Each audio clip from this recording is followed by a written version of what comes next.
नमस्कार दोस्तों, स्वागत है आपका हमारे इस चैनल धूप धुनुची आरती में। दोस्तों, गंधेश्वरी पूजा जो कि बुद्ध पूर्णिमा यानी कि जो बौद्ध पूर्णिमा होती है उस दिन जो है ये पूजन किया जाता है। तो ये पूजन जो है मूल रूप से जो गंध बनिया होते यानी कि जो धूप बनिया समुदाय होते हैं उनके दुर्गा पूजा आप बोल सकते हैं। संपूर्ण जो है एक दिवसीय दुर्गा पूजा जिस प्रकार से होता है बिल्कुल उसी नियम के चलते जो है सारे नियम विधि आदि जो है यहाँ तक कि माँ के जो ध्यान मंत्र है उसमें भी आपको दुर्गा ध्यान मंत्र ही मिलेगा। तो संपूर्ण बोल सकते हैं आपकी दुर्गा पूजा के विधि का अनुसरण करके जो है एक दिवसीय जो है ये पूजन होता है। ये माँ गंधेश्वरी की पूजन है जो कि मूल रूप से गंध बनिया यानी कि धूप बनिया जो होते हैं उनके समुदाय में ये विशेष रूप से मनाई जाती है। ऐसा नहीं है कि दूसरे कोई लोग जो है इसके पूजन नहीं कर सकते, पर मूल रूप से जो है वो गंध बनिया समुदाय के आराध्य देवी माने जाते। कहा जाता है कि माँ गंधेश्वरी जो है वो व्यापारियों की देवी है, खासकर जो धूप इन सारी सामग्रियों के जो व्यापार करते हैं उनके आराध्य देवी है, क्योंकि गंधासुर का वध करके जो है माँ ने व्यापारियों को अभय दिया था। इसलिए माँ के पूजा में जो है माँ के दोनों तरफ आप देखिएगा तुला दंड रखे जाते हैं, जिससे जो है व्यापार के जो नाप तोल किए जाते हैं। तो वो जो है तुला दंड जो है वो माँ के दोनों तरफ होती है। और उसके साथ साथ जैसे कई जगह पर कुलाचार के हिसाब से ये प्रथा थोड़ा कम हो गया है। मुझे पता नहीं क्यों गंधेश्वरी पूजा में ये प्रथा क्यों जो है ये कम हो गया है, पर अभी भी कुछ जो पारंपरिक परिवार है वहाँ पर इस प्रथा का पालन किया जाता है। वो ये है कि 2 तुला दंड जो है माँ के दोनों तरफ रखने के साथ साथ 2 धुनची जो है वो भी जलाकर माँ के दोनों तरफ रखे जाते हैं, पीतल के धुनुची। क्योंकि मैंने आपको कहा कि धूप बनिया या गंध बनियाओं के पूजन है, तो ये नियम जो है मूल रूप से किया जाता है। माँ ने गंधासुर को मार के जो है गंधासुर के वध करके जो है गंध बनिया और धूप बनिया व्यापारियों को अभय प्रदान किए थे, तब से जो है माँ इनके आराध्य देवी बन गए। तो ये दुर्गा पूजा ही है, एक दिवसीय दुर्गा पूजा बोल सकते हैं, यानी गंध बनिक समुदाय यानी धूप बनिया समुदाय के जो है ये दुर्गा पूजा ही है। तो मेरे कुछ खासकर जो है बंगाल से मेरे कुछ भाई जो है वो बार बार ये बोल रहे हैं कि दादा आप जो है गंधेश्वरी पूजा के ऊपर जो है आप सामग्री सूची और जो पूजा पद्धति है वो आप एक बार बता दीजिए, वो हमें बहुत ज़रूरी है। तो ये मुझे पता नहीं कि ये शायद दूसरे जगह पर ये पूजा, वैसे बिहार के तरफ बनारस के तरफ जो है जो धूप बनिया कम्युनिटी है वहाँ पर भी जो है गंधेश्वरी पूजा विशेष रूप से किया जाता है। पर क्योंकि उन्होंने जो है ये रिक्वेस्ट किया है तो मैं उस हिसाब से जो है जिस प्रकार से जो है बंगाली नियम के अनुसार यानी कि वैसे देखिए विधि तो जो होता है वो तो पूजा पद्धति जो होता है वो तो किसी पुस्तक यानी कि जो पूजा ग्रंथ होते हैं तंत्र के आधार पर हो या फिर पुराण के आधार पर जो है वही होता है। पर कुछ रिचुअल्स जो है, कुछ जो लोकाचार जो होते हैं वो बंगाली होते हैं, बिहारी होते हैं, बनारसी होते हैं, तो ये अलग अलग हो जाते हैं प्रादेशिकता और लोकाचार के हिसाब से। तो गंधेश्वरी पूजा क्योंकि बंगाल के मेरे भाइयों ने एक्चुअली कहा है इसके ऊपर वीडियो बनाने के, तो उसी हिसाब से जो है मैं ये सामग्री सूची बता रहा हूँ। आप में से जो लोग ये पूजन करना चाहते हैं या फिर जो लोग करते हैं अपने घर पर, चाहे वो बिहार से हो, बनारस से हो, देखिए दूसरे जगह पर किए जाते हैं यानी मुझे नहीं पता। बिहार से बनारस से मेरे दोस्त थे तो उन्होंने मुझे बताया था कि ये होता है, और मैंने भी कई जगह पर सर्च करके देखा है कि वहाँ पर बहुत अच्छे तरीके से पूजन मनाया जाता है। तो मैं यहाँ पर जो सामग्री सूची बोल रहा हूँ वो जिस प्रकार से बंगाली घरों में पूजन किया जाता है उस अकॉर्डिंग कह रहा हूँ। आप लोग इसमें से जो है अपने और प्रदेश और लोकाचार के हिसाब से उसमें से कब ज़्यादा कर सकते हैं। तो ध्यान से सुनिएगा दोस्तों, मैं जो है ये सामग्री सूची जो है मैं वो पढ़ रहा हूँ। यहाँ पर मैंने अलग से नहीं लिखा क्योंकि मैं पहले ही आप लोगों को बता चुका हूँ कि बंगाली जो वो पूजा पद्धति है उस अनुसार ही मैं ये बता रहा हूँ, क्योंकि ज़्यादातर मुझे जो रिक्वेस्ट आया है ये बंगाली परिवार की तरफ से ही आया है। मेरे भाइयों ने किया है एक्चुअली कि इसके ऊपर वीडियो बनाने की सामग्री के ऊपर।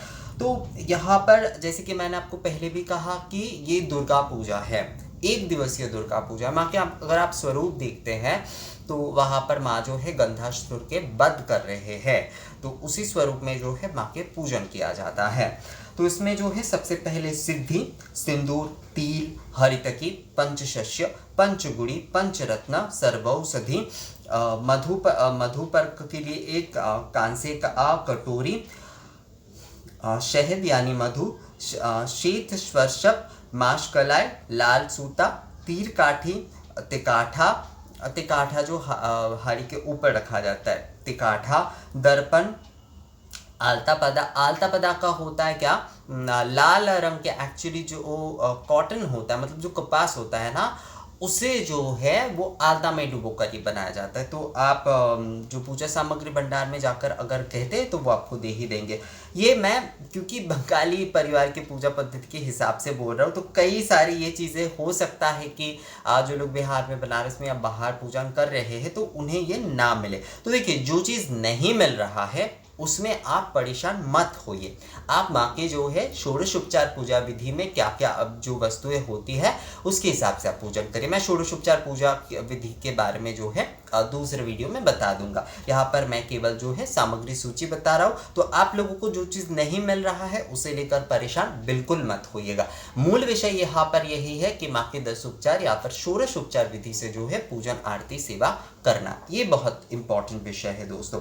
तो आलता पादा, इसके बाद जो है धूप, धुना, गुग्गुल, अष्टांग धूप आदि सामग्री, दीपक के लिए कपास, कपूर, श्रीहरि के विष्णु पूजन के लिए विष्णु पूजन, क्योंकि हर पूजा के जो है साक्षी श्रीहरि एतद अधिपति देवाय श्री वैष्णवी नमः कहा जाता है, तो इसलिए श्रीहरि के भी पूजन होता है। तो विष्णु के श्रीहरि विष्णु के जोड़ यानी कि वस्त्र, गोटा, सुपारी, पान मसाला, पान, चंद्रमाला, कुंदहारी, रचनाहारी, रचना जो भोग दिए जाते हैं, जो नारू मुड़की आदि का भोग दिया जाता है वो रचनाहारी होता है। देवी के मूल घट, दो दार घट, पंच पल्लव, आम्र पल्लव, कदली वृक्ष, कदली वृक्ष जो होता है दार घट के साथ रखना होता है। दार घट में वो जो अक्षत पात्र होता है वो रखना जरूरी नहीं होता है, वो केवल मूल कलश में ही जाएगा। शशीष डाब या फिर पूर्ण नारियल आप लोग जानते हैं, छिलके समेत। माता के लिए साड़ी, सिंह के लिए धोती, श्री नारायण के लिए धोती, घट आच्छादित करने के लिए गमछा, मिट्टी के शड़े जो है ये तो एक्चुअली ये यहाँ पर लिखा है, पर शड़े जो है वो कई लग जाते हैं, कई सारी चीज़ों में नैवेद्य आदि देने में कई प्रकार के लगते हैं, तो ये आप अपने हिसाब से कर लीजिएगा। तेजस के लिए एक थाली, कटोरी, कलश, धूपाधार, दीपाधार। सज्जा द्रव्य का मतलब होता है माँ के आराम करने के लिए, सोने आराम करने के जो वस्तु होते हैं वो, मतलब बिस्तर जो है वो सज्जा द्रव्य। आलता, गंध तैलम, सिंदूर दानी यानी सिंदूर कोटा, जो वो सिंदूरी होता है एक्चुअली कांच कोटा, वो देना होगा। शंख वलय यानी शाखा, लोहा, नोआ, एक्चुअली हमारे यहाँ पर लोहे की चूड़ी जो है वो दिया ही जाता है। नथ, आईना, कंघी, स्वर्ण आभूषण या रौप्य आभूषण, नैवेद्य, कुचा नैवेद्य, शर्करा, दधी, मिष्टान्य मतलब जो आपके प्रदेश में मिलता है, खीर, छाना आदि, ये सब कुछ जो कुछ भी आपको मिल जाता है वो आप दे सकते हैं। पुष्प, तुलसी, दुर्वा, बेलपत्र, पुष्पमाल्य, बेलपत्र माल्य, होम के लिए 108 बिल्वपत्र, 108 यज्ञ डमूर के समेत। यज्ञ डमूर के पत्र नहीं दिए जाते। कई लोग मुझे कहते हैं कि यज्ञ डमूर के जो है वो क्या पत्र दिए जाएंगे, नहीं, वो समेत दिए जाते हैं, वो कभी भी पत्र नहीं दिए जाते हैं। इसके साथ साथ जो है धूप सामग्री करने के लिए 108 दीपक, 108 दीपक जो है धूप सामग्री के 2 धुनुची, और उसमें जो है जो मतलब नारियल के छिलके आदि, धुना आदि, ये सब कुछ उसके व्यवस्था, धुन पुराण अनुष्ठान कुलाचार के हिसाब से। तो यही हो जाता है एक्चुअली दोस्तों, यही जो है वो माँ गंधेश्वरी की पूजन के मूल द्रव्य है। ये जैसे कि मैंने आपको बताया कि बंगाली परिवार में किस तरीके से किया जाता है, मैंने उस हिसाब से जो है यहाँ पर बताया। अगर देखा जाए तो लगभग एक ही है, मतलब जो भी वस्तु मैंने आप लोगों को यहाँ पर बताया वो मूल रूप से एक ही है। मैं यहाँ पर अलग से जो है मैंने लिखकर या फिर कई सारे किताब से एक्चुअली अलग अलग से लिखकर जो है मैंने ये नहीं पढ़ा। ये जो है माता गंधेश्वरी के पूजा पद्धति के जो पुस्तक है उसी में से मैंने आपको लोगों को पढ़ के सुनाया। इसमें से जो भी वस्तु आप लोग मतलब जो भी द्रव्य आपको मिल रहे हैं उस द्रव्य से पूजन करिए, नहीं मिल रहे हैं परेशान मत होइए। षोडश उपचार विधि के साथ जो कुछ भी मिल जाते हैं आप उसी से पूजन करिए। माँ की पूजा में जो विशेष जो होता है, देखिए सभी लोग शायद वो जो तुला दंड है उसका तो प्रयोग नहीं कर पाएंगे शायद, पर माँ के दोनों तरफ जो है दो धनुची आपको अवश्य रखना चाहिए, क्योंकि ये माँ गंधेश्वरी की पूजा है। गंध वणिक समुदाय के धूप बनिया समुदाय के जो है ये पूजन होता है, तो वो मूल रूप से करना होता है। तो आप जो लोग धूप बनिया नहीं है, जो गंध वणिक आप लोग नहीं है, वो भी अगर ये पूजन करना चाहते हैं तो कर ही सकते हैं। कई लोग ये सवाल करेंगे ही कि क्या हम कर सकते, तो हाँ बिल्कुल कर सकते हैं। उसके लिए कोई आपको किसी विशेष समुदाय भुक्त होना बिल्कुल ज़रूरी नहीं है। माँ के किसी भी रूप की पूजा करने के लिए बहुत सारे लोग कहते हैं कि ये समुदाय भुक्त होना ज़रूरी है, नहीं तो आप ये नहीं कर पाओगे, उस प्रकार की दीक्षा लेना नहीं। साधारण षोडशोपचार विधि आरती आदि करने के लिए आपके गृहस्थ अपने घर के पूजा के लिए ये सारे नियम लागू नहीं होता है दोस्तों। वहां पर आप जो है अर्चन आराधना कर रहे हैं, तो अर्चन आराधना जो है साधारण तौर पर जब किया जाता है वहाँ पर इन सारी चीज़ों की कोई भी विषय नहीं रहता है। वो जब जो है किसी पौरोहित्य के हिसाब से या फिर सार्वजनिक तौर पर किसी विषय होता है तो वहाँ पर कुछ कल्याण मंगल इन सारे विषय जुड़ जाते हैं कई लोगों के, तो वहाँ पर ये सब विषय लागू हो सकते हैं। होता ही है, मैं ये नहीं कह सकता, पर हो सकते हैं। इसलिए ये विषय अलग है। और आप अपने घर पे जो है कोई भी पूजा अगर करना चाहे, चाहे माँ गंधेश्वरी की पूजन करे, माँ अन्नपूर्णा की पूजन करे, सभी पूजन आप कर सकते हो, उसके लिए किसी भी प्रकार का कोई निषेध नहीं है। अपने घर में गृहस्थ पूजा हर कोई कर सकता है। तो ये विषय बस आप ध्यान रखिएगा कि माँ गंधेश्वरी की पूजा में जो है माँ के दोनों तरफ जो है तुला दंड या फिर दोनों कमल के पुष्प ही आप रख दीजिए। अगर जो है तुला दंड आपको नहीं मिल रहा है तो आप दो कमल के पुष्प रख दीजिए और दोनों धनुची जला दीजिए। और आपके जो भी सारे व्यापार के खाता पत्र है वो भी आप माँ के चरण के सामने रख सकते हैं। गंधेश्वरी पूजा की मूल विषय यही होता है, क्योंकि माँ जो है वो गंधासुर को वध करके जो है गंध वणिक समुदाय को अभय प्रदान किए थे, तो इसलिए माँ के सम्मान में जो है ये दोनों तरफ माँ की जो धूप सुगंध यानी कि धुनुची धूप जो है वो अवश्य जलाना चाहिए, क्योंकि ये माँ गंधेश्वरी की पूजन है। तो दोस्तों आप लोग जो है इस नियम का अगर पालन कर पाते हैं, जो लोग गंधेश्वरी पूजन कर रहे हैं। अब यहाँ पर एक चीज़ मैं कह देता हूँ, कई लोग मुझे कह सकते हैं ये तो हमने कई जगह पर नहीं देखा है। तो देखिए दोस्तों, कई सारे नियम जो है ना वो अभी कुछ परिवारों में सीमित होकर रह गया है।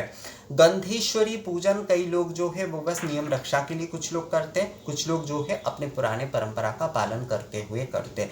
क्योंकि ये पूजा उतना प्रचलित नहीं है तो इसके साथ जुड़े हुए कई ऐसे नियम जो है एक प्रकार से जो है वो लुप्त हो गए।